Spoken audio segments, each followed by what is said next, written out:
Hello বন্ধুরা, study motivation YouTube চ্যানেলে তোমাদের সকলকে স্বাগত।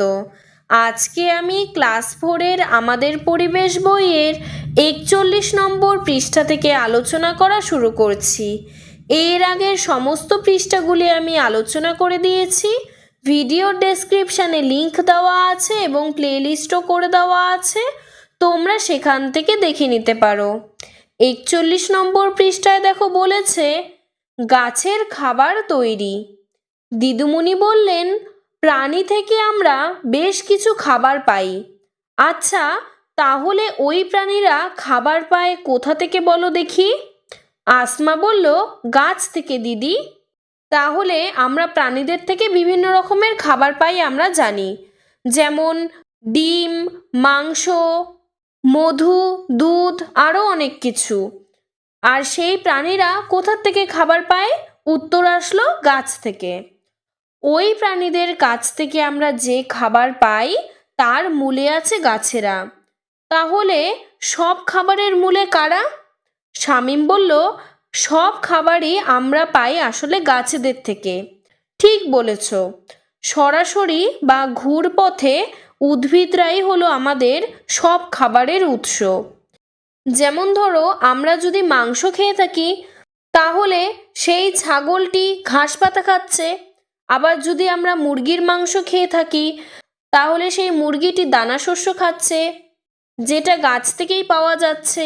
আবার আমরা যদি মাছ খাই, সেই মাছও কিন্তু জলজ প্রাণী বা ছোট মাছদের খাচ্ছে, আর সেই ছোট মাছও জলজ উদ্ভিদ খাচ্ছে। আবার আমরা যদি ডিম খাই, সেই হাঁস বা মুরগি কিন্তু দানা শস্য খাচ্ছে। তাহলে সরাসরি আমরা উদ্ভিদ খাচ্ছি, নয়তো ঘুরে ফিরে সেই প্রাণীদের খাচ্ছি যারা উদ্ভিদ খাচ্ছে। তাহলে আমাদের সমস্ত খাবারের উৎসই কিন্তু উদ্ভিদ। উদ্ভিদেরা খাবার পায় কোথা থেকে বলো দেখি? মঞ্জু বলল, দিদি, মাটি থেকে পায় কি? মাটি থেকে তৈরি খাবার পায় না, কিন্তু মাটি থেকে জল আর খাবারের তৈরি কিছু দরকারি উপাদান পায়। বাতাসের একটা উপাদান কার্বন ডাই অক্সাইড গ্যাস, সে বাতাস থেকে টেনে নেয়। খাবার তৈরি করতে আর লাগে সূর্যের আলো। তাহলে উদ্ভিদ কিভাবে খাবার তৈরি করে? মাটির থেকে জল নেয়, বাতাসের থেকে কার্বন ডাই অক্সাইড নেয়, আর সূর্যের আলো নেয়। এই তিনটি জিনিস দিয়েই উদ্ভিদ খাবার তৈরি করে। এখানে দেখো পাশে একটি সুন্দর গাছের ছবি দেওয়া রয়েছে। তাই দেখো, সূর্যের আলো পড়ছে, আর বাতাস থেকে কার্বন ডাই অক্সাইড নিচ্ছে, আর মাটি থেকে জল শুষে নিচ্ছে। এর ফলে পাতাতে উদ্ভিদের খাবার তৈরি হচ্ছে, আর সেই খাবারের কারণেই কিন্তু উদ্ভিদ বা গাছ ধীরে ধীরে বড় হচ্ছে, আমাদের ফল ফুল দিচ্ছে। শামীম জিজ্ঞেস করলো, গাছ কোথায় খাবার তৈরি করে দিদি? গাছ তার শরীরের সবুজ অংশগুলিতে খাবার তৈরি করে। খাবার তৈরি করার সময় তৈরি হওয়া অক্সিজেন গ্যাস সে বাতাসে মিশিয়ে দেয়। তাহলে গাছ কোথায় খাবার তৈরি করে? গাছ তার শরীরের সবুজ অংশ মানে পাতাতে খাবার তৈরি করে। আর গাছ যখন খাবার তৈরি করে তখন অক্সিজেন উৎপন্ন হয়, সেই অক্সিজেন সে বাতাসে ছেড়ে দেয়। মানে বাতাস থেকে কার্বন ডাই অক্সাইড নিয়ে খাবার তৈরি করে, আর নিজেদের শরীরে উৎপন্ন হওয়া অক্সিজেন বাতাসে ছেড়ে দেয়। তৈরি হওয়া খাবারের কিছুটা গাছ নিজে ব্যবহার করে, আর বাকিটা গাছ জমিয়ে রাখে নিজের শরীরে। আসলে সূর্য থেকে পাওয়া শক্তির একটা অংশই উদ্ভিদের তৈরি খাবারে জমা থাকে। এবারে ছবির ফাঁকা বক্স দুটো ভর্তি করে ফেলো। একটু আগে আমি তোমাদেরকে বলে দিলাম, গাছেরা সূর্যের আলো আর কার্বন ডাই অক্সাইড আর জলের সাহায্যে খাবার তৈরি করে। শামীম বলল, তার মানে সূর্যের শক্তি জমা থাকে উদ্ভিদের তৈরি খাবারে, আর খাবার খেলে সেই শক্তি আসে প্রাণীর দেহে? ঠিক তাই। তাহলে আমরা সূর্যের আলো আমরা আমাদের শরীরে কিভাবে নিতে পারবো? উদ্ভিদ বা উদ্ভিদের কোনো অংশ খেয়ে আমরা সেই শক্তি আমাদের শরীরে নিতে পারবো। তারপর দরকার মতো সেই শক্তি প্রাণীরা ব্যবহার করে। মাছরাঙা আর চিল ছো মেরে মাছ শিকার করে, বাঘ হরিণ শিকার করে, মৌমাছি ফুলের মধু খুঁজে বেড়ায়, মাছ সাঁতার কাটে, আর মানুষ দিনরাত কত রকমই না কাজ করে এই শক্তি খরচ করে। মানুষ আর অন্যান্য প্রাণীরা কিভাবে উদ্ভিদের ওপর নির্ভর করে তার একটা ছবি তোমাদের খাতায় আঁকো। এটা তোমরা তোমাদের শিক্ষক শিক্ষিকাদের সাহায্য নিয়ে বাড়িতে করবে। এরপরে দেখো 42 নম্বর পৃষ্ঠায় বলেছে, খাবার থেকে শক্তি পাই কিভাবে। টিফিন শেষের ঘন্টা পড়ে গেছে, দিদিমণি নিশ্চয়ই ক্লাসে এসে গেছেন। শামীম, মঞ্জু আর মেরি তাড়াতাড়ি লাফিয়ে লাফিয়ে সিঁড়ি ভেঙে উপরে উঠছিল। ক্লাসে ঢুকে বেঞ্চিতে বসে তারা হাঁপাতে লাগলো। দিদিমণি জিজ্ঞেস করলেন, তোমরা এমন হাঁপাচ্ছ কেন? মেরি বলল, তাড়াতাড়ি সিঁড়ি দিয়ে উঠলাম তো তাই। তোমরা কি কেউ খেয়াল করেছ হাঁপানোর সময় তোমরা কেমন জোরে জোরে শ্বাস নিচ্ছিলে? মঞ্জু বলে উঠল, হ্যাঁ দিদি, ঠিকই তো। দৌড়ানোর সময় বা সিঁড়ি দিয়ে ওঠার সময় তোমরা কি খরচ করো বলো তো?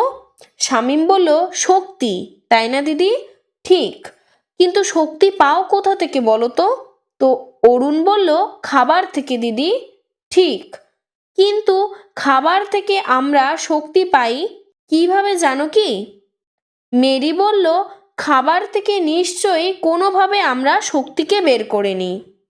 তাহলে দেখো, আমরা যখন যে কোনো কাজ করি না কেন, আমরা যে হাঁপিয়ে যাচ্ছি তখন কিন্তু আমাদের শক্তি খরচ হচ্ছে, আর সেই শক্তি আমরা পাই কোথা থেকে? খাবার থেকে।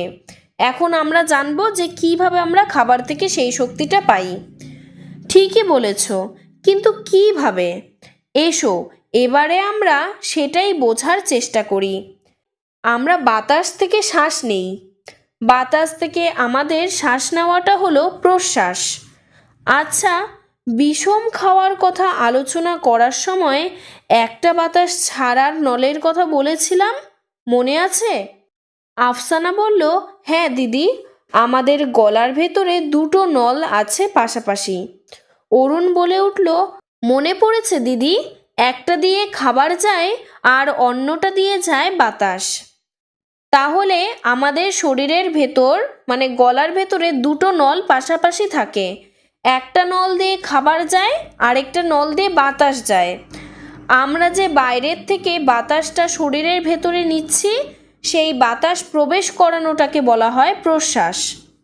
বাহ, তোমার তো খুব ভালো মনে আছে দেখছি।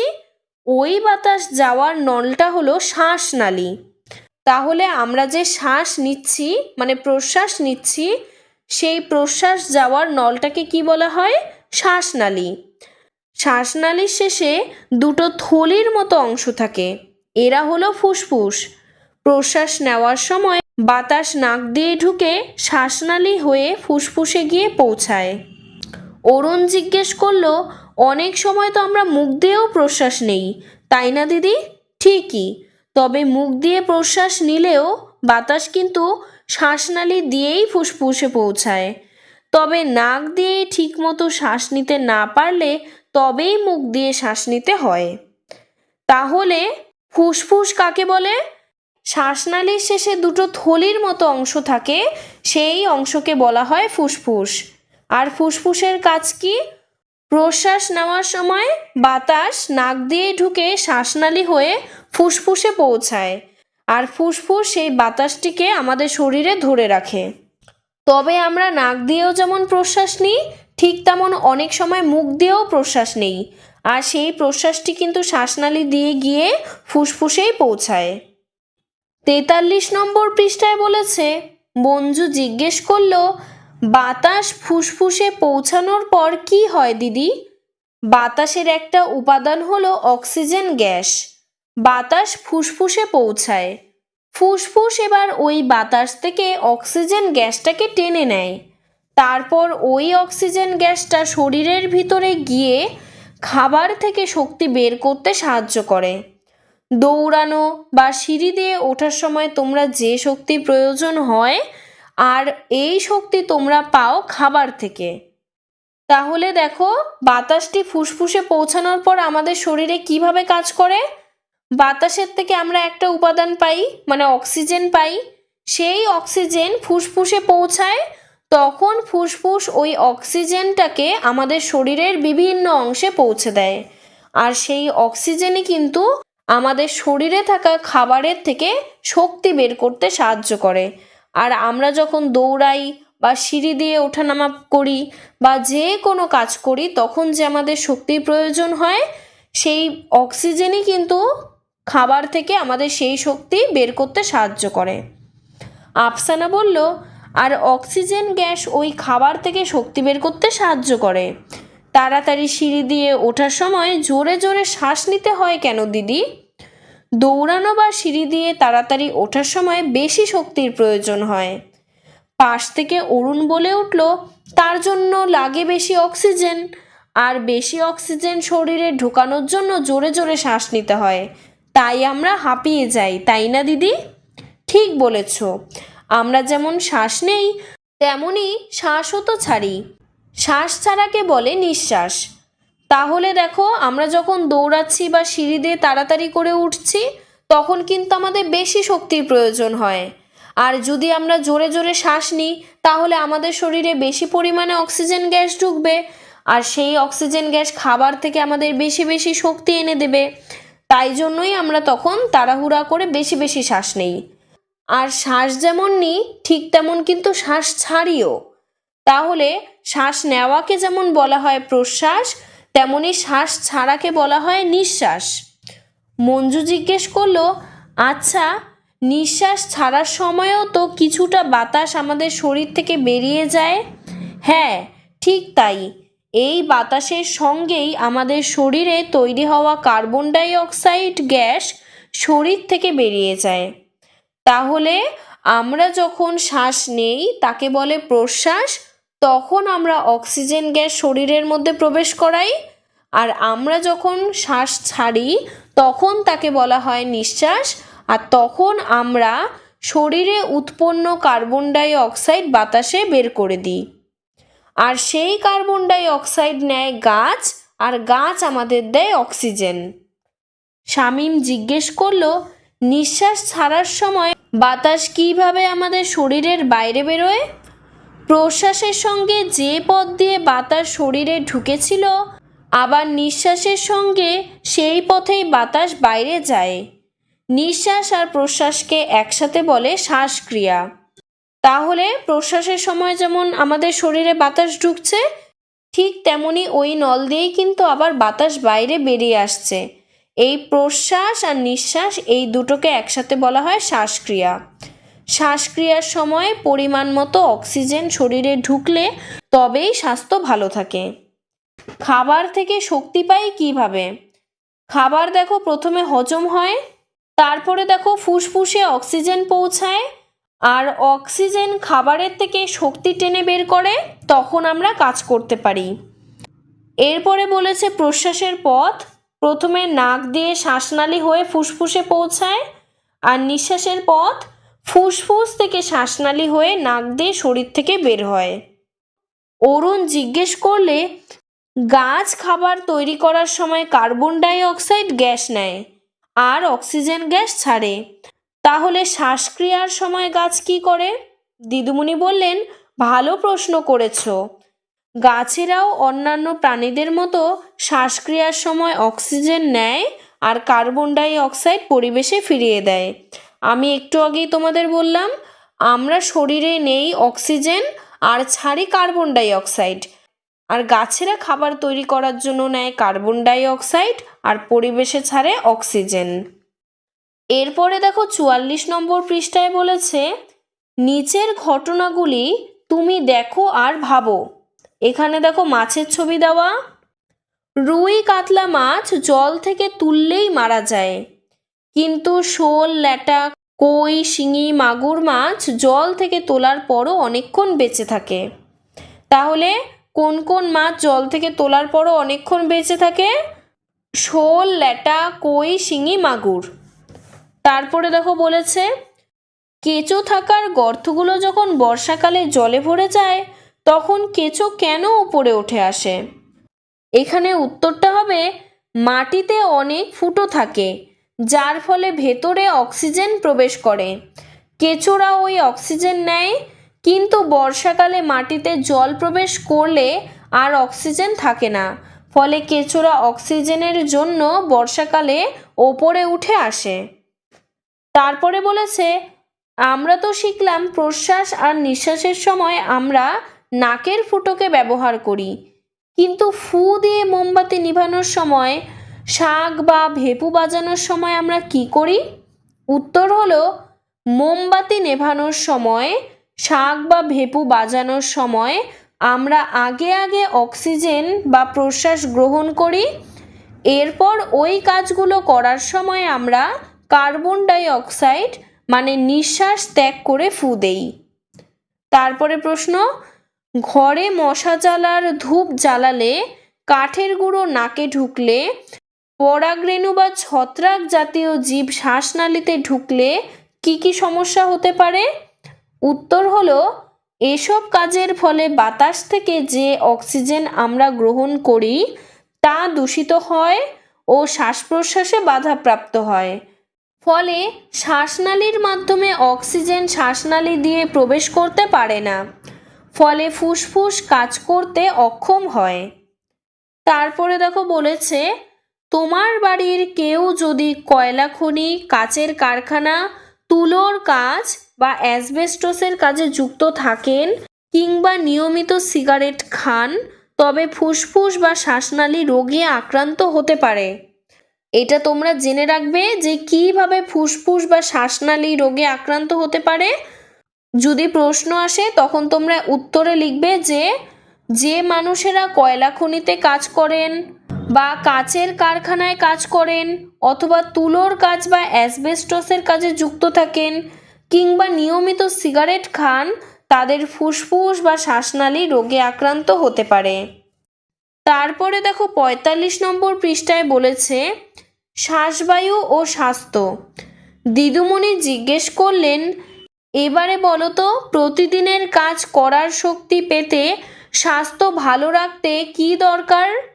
অরুণ বলল, জানি দিদি, দেখতে হবে যাতে পরিমাণ মতো অক্সিজেন শরীরে ঢোকে, তবেই তো আমরা কাজ করার শক্তি পাবো।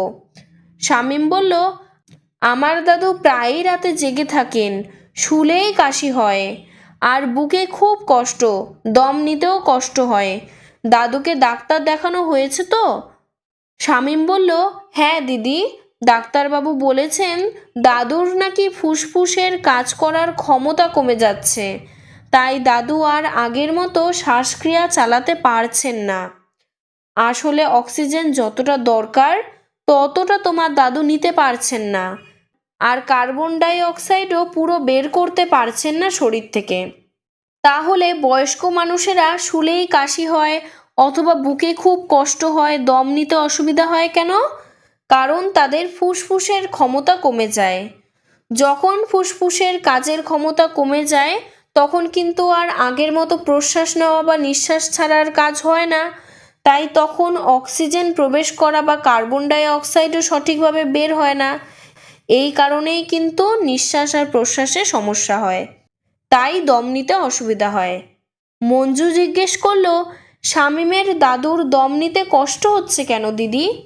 বেশি করে অক্সিজেন পাওয়ার জন্য উনি বেশি করে প্রশ্বাস নেওয়ার চেষ্টা করছেন, আবার একই সঙ্গে নিঃশ্বাস ছাড়তেও কষ্ট হচ্ছে।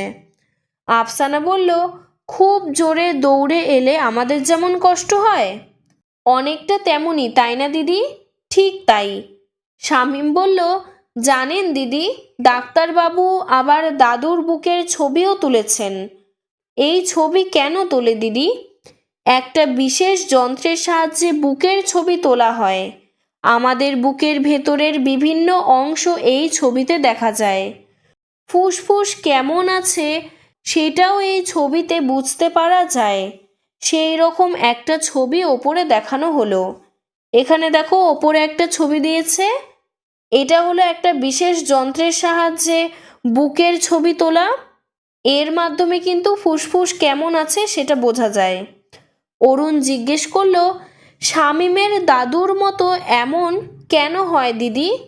যে কোনো ধরনের ধোঁয়া বা ধুলো শরীরের ভেতরে ঢুকে ফুসফুসের ক্ষতি করে। বয়স বাড়ার সঙ্গে সঙ্গে সেই ক্ষতির পরিমাণও অনেক বেড়ে যায়। ফলে সাধারণ হাঁটাচলা করতে গেলেও মানুষ হাঁপিয়ে যেতে পারে। তাহলে কেন শ্বাসকষ্ট হয়? তাহলে তখন তোমরা উত্তরে লিখবে, যে কোনো ধরনের ধুলো বা ধোঁয়া যদি শরীরের ভেতরে ঢুকে ফুসফুসের ক্ষতি করে, তাহলে বয়স বাড়ার সাথে সাথে সেই ক্ষতির পরিমাণও আরও বেড়ে যাবে। তখন কিন্তু সাধারণভাবে হাঁটাচলা করতে গেলেও মানুষ হাঁপিয়ে যাবে এবং শ্বাসকষ্ট শুরু হবে। মঞ্জু জিজ্ঞেস করলো, কি করলে ফুসফুস ভালো থাকবে দিদি? খুব ভালো প্রশ্ন করেছো। নিয়মিত শ্বাসের ব্যায়াম করা দরকার। মুক্ত বাতাসে ছুটোছুটি বা খেলাধুলা করলেও ফুসফুস ভালো থাকে। এছাড়াও ফুসফুস ভালো রাখতে যে কোনো ধরনের ধুলো ধোঁয়া, যেমন কলকারখানা বা গাড়ির ধোঁয়া থেকেও দূরে থাকা দরকার। তাহলে কিভাবে আমাদের ফুসফুস ভালো রাখা যাবে? নিয়মিত শ্বাসের ব্যায়াম করতে লাগবে, ছুটোছুটি বা খেলাধুলা করতে লাগবে। এছাড়া যে কোনো ধরনের ধুলো বা ধোঁয়া, যেমন কলকারখানা বা গাড়ির ধোঁয়ার থেকে দূরে থাকতে লাগবে। এগুলি করলেই আমাদের ফুসফুস ভালো থাকবে। আজকের ভিডিওটি এতটুকুই। তোমাদের যদি ভিডিওটি ভালো লেগে থাকে তাহলে লাইক করে চ্যানেলটিকে সাবস্ক্রাইব করে দেবে। ধন্যবাদ।